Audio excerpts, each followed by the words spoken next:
Hello guys, I'm back. Mabilisang ulam lang lulutuin natin ngayon guys. Take note ha, ulam ha, hindi pulutan. Atay at bituka ng manok ang napagtripan nating lutuin ngayon guys. At agad na ako nagpainit ng mantika dyan guys. At mag-isa na tayo ng bawang, sibuyas at saka sili. Mas masarap, mas maanghang, mas masarap. Mas masarap, mas maanghang. Ano ba yun? Tawag doon?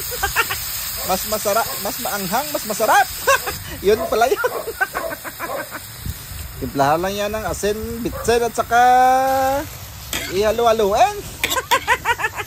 Wala tayong black pepper. Mahirap ang kusina ni chef. Palaging kulang sa ingredients. Tinakpan na natin at isusunod na natin ilagay yung atay pag na lambot na yung ating bituka. Kasi mabilis lang lutuin yung atay. Parang atay natin luto na sa alat. At agad ko nang isinunod yung atay guys kasi feel ko malambot na yung bituka. Ihalo-haluin lang natin. Pwede mo na palang tikman yan guys. At lumipad. Iwan mo na lang yung biwang mo. Manananggal ka na. Lagyan na lang yan ng toyo at oyster sauce para mas malasa talaga yung adobo natin. Kahit ganyan lang kung malasa. Pwede na yung pangulam.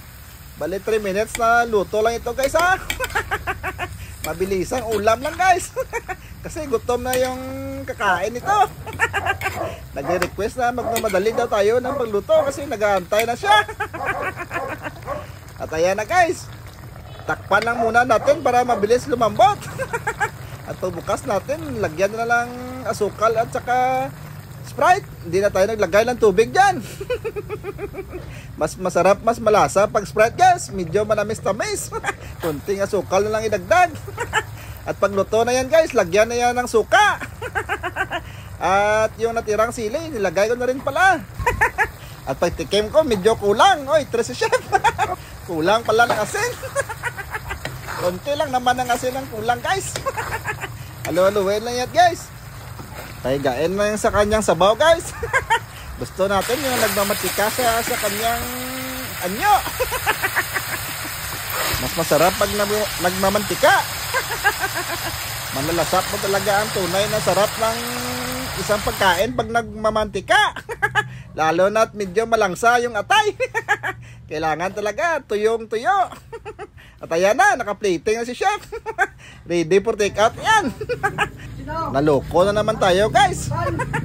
Akala ko ba kakain tayo? Bakit may beer dyan sa tabi mo? Di ako na-inform doon ah. So hanggang dito na lang guys. Maraming salamat. Bye-bye.